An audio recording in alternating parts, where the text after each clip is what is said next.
Hello boys, welcome back to another session of online video tutorials for class 12th, and this is meant for class 12th biology students, and this is for 24th June 2021.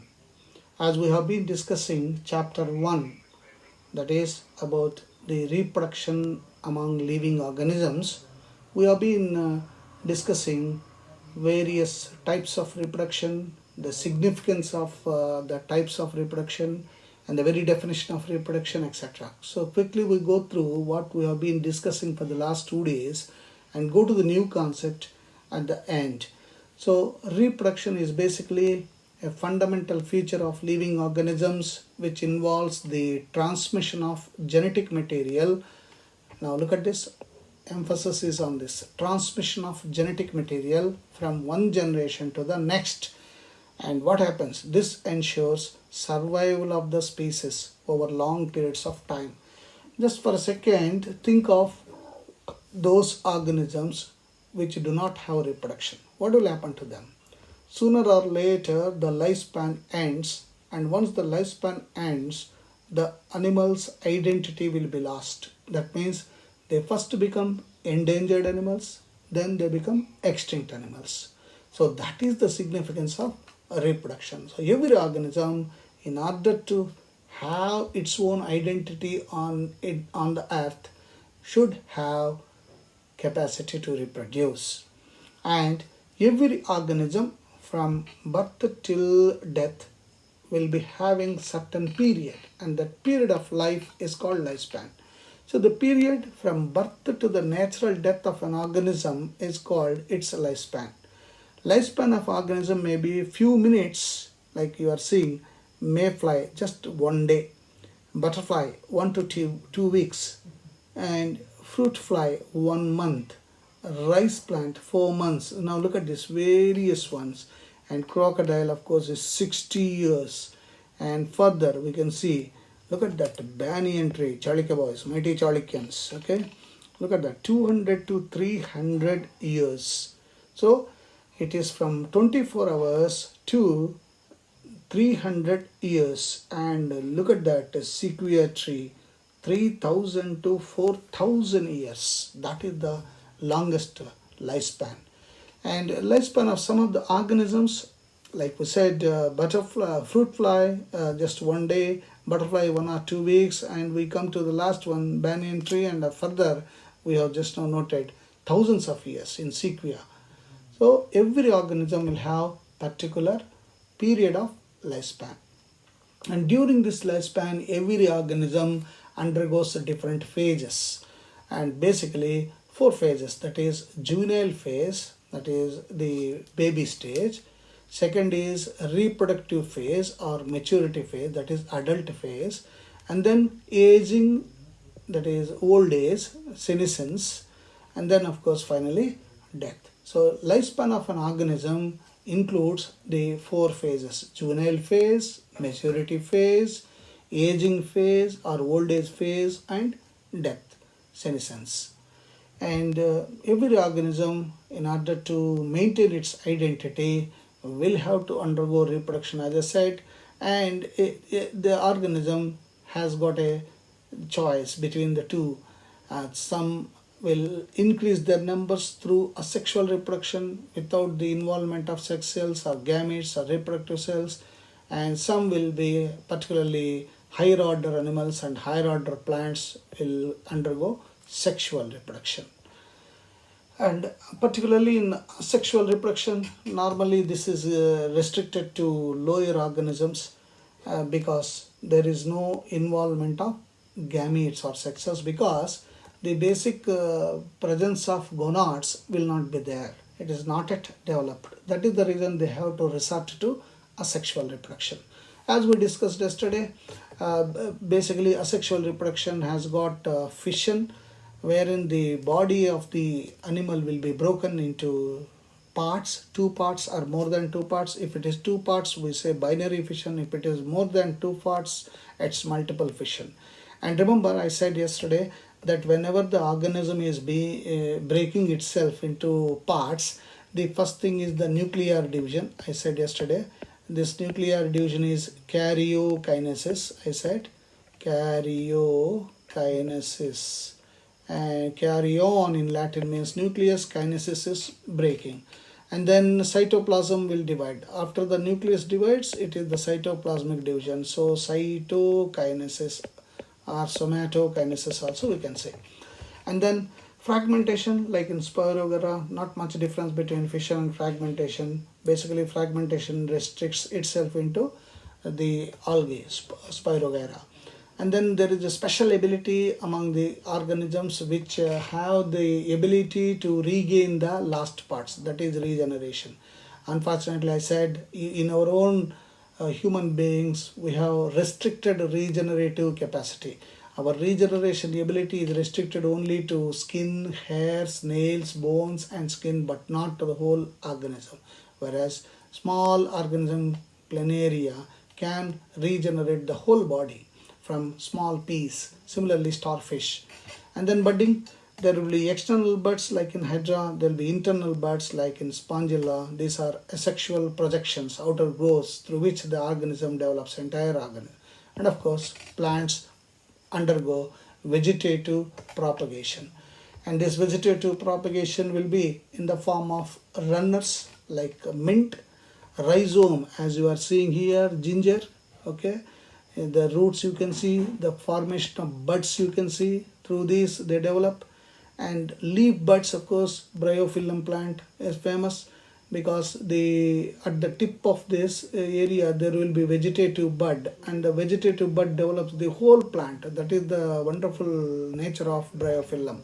You got one leaf, the entire leaf will have many plants, offshoots. And of course, tuber potato, all the children of farmers, you know, your daddy will be using just one potato. From one potato, you will be able to grow many, 10 to 12 plants, because there will be vegetative portions called eyes. And through eyes, there will be germinating buds, vegetative buds. Each germinating vegetative bud will give rise to a new potato plant. And of course, you got offset, that is eichhornia, wherein there will be ribbon-like structures. These get cut off, and then each portion will give rise to a new adult eichhornia. And bulbil, of course, agave, like you are seeing here, it also undergoes vegetative reproduction, and thanks to the vegetative buds that are there. And some of the organisms will undergo asexual reproduction basically through spores. Like I said yesterday, zoospores, chlamydomonas will undergo that. Conidia, we talked about penicillium, buds in budding, hydra, and gemmules, sponges. These are the special structures which will undergo, make the organism to undergo sexually, increase the numbers, and it has got also special ability to adapt itself during unfavorable conditions. A spore becomes cyst during unfavorable conditions, and the cyst has the ability to produce large numbers once the conditions become favorable. And then sexual reproduction, unlike asexual, in sexual reproduction there is involvement of sex cells or gametes. So basically, in case of animals, you got a male gamete and a female gamete. Male gamete is the sperm, female gamete is the ovum. In case of plants, the male gamete will be pollen grain and the female will be ovum. So if the organism is increasing its numbers through this, then we say it is sexual reproduction. So sexual reproduction involves formation of male and female gametes either by the same individual or by different individuals of the opposite sex. These gametes fuse to form zygote. So when zygote, sperm and ovum fuse together, you get zygote. When pollen grain and ovum fuse together, you get zygote. So always the sexual reproduction results in the formation of zygote. And remember, zygote is a single cell. And this develops into zygote develops into embryo, embryo develops into baby, baby develops into adults. This is how the sexual reproduction helps in formation. And the reproduction in flowering plants, of course, some of them are annuals, the plant which completes its life cycle within 1 year. That's why we say annual, 1 year. And then dies, example, watani, peas, green peas. Biannual, 2. The plant which completes its biological life cycle in 2 years. That's why biannual, 1 year. Perennial, the plant that lives for more than 2 years. Example, banana, mango, these are all perennial plants. And then there is unusual phenomena of some of the flowering plants like bamboo species flower only once in their lifetime. Generally after 50 to 100 years produce large number of fruits and die. Look at that, only once. And then strobilanthus, that is Neelkuranji flowers once in 12 years. The plant flowered during September, October 2006. That means only once in 12 years the strobilanthus will give flowers. So based on this breeding, on the basis of the time of breeding, animals are of two types. One is seasonal breeders, another is continuous breeders. They reproduce. Seasonal breeders reproduce at particular period of year, such as frog, lizard, birds, deer, etc. Only particular period, particular season they breed. Whereas continuous breeders, these animals continue to breed throughout their sexual maturity. Example, honeybee, queen, poultry rabbit, mice, cattle, of course. They don't see any season. Continuously there will be reproduction. And there will be some cyclical changes during reproduction. Some of the organisms undergo what is called estrous cycle, and some will undergo menstrual cycle. Normally, estrous cycle is done by non-primate mammals like cow, sheep, dog and tiger.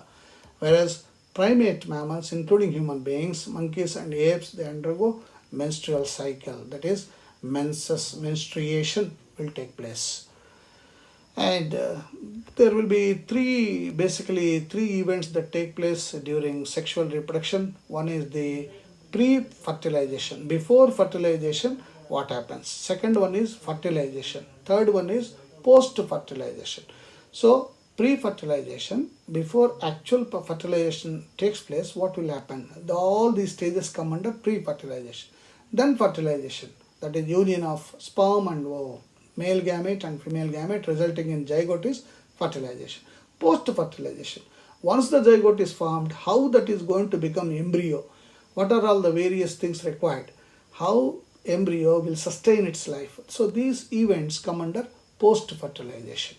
So we just focus on the first one today in this session, pre-fertilization events. Basically two. One is gametogenesis, another is gamete transfer. As we are seeing gametogenesis, genesis means birth of a gamete, like sperm, we said, male gamete, how sperm will take its birth, how ovum will take its birth, that is gametogenesis. In case of plants, how pollen grain is formed, what is the division that takes place, is it mitosis or meiosis? Of course we know it is meiosis. So what are all the changes that take place? And then once the gametes are formed, how the gamete is transferred, like male gametes transfer to female gamete, like the sperm has to travel and reach the ovum. Similarly, pollen grain has to undergo pollination and reach the ovum. So these are all the events that take place in pre-fertilization events. We discuss this in our next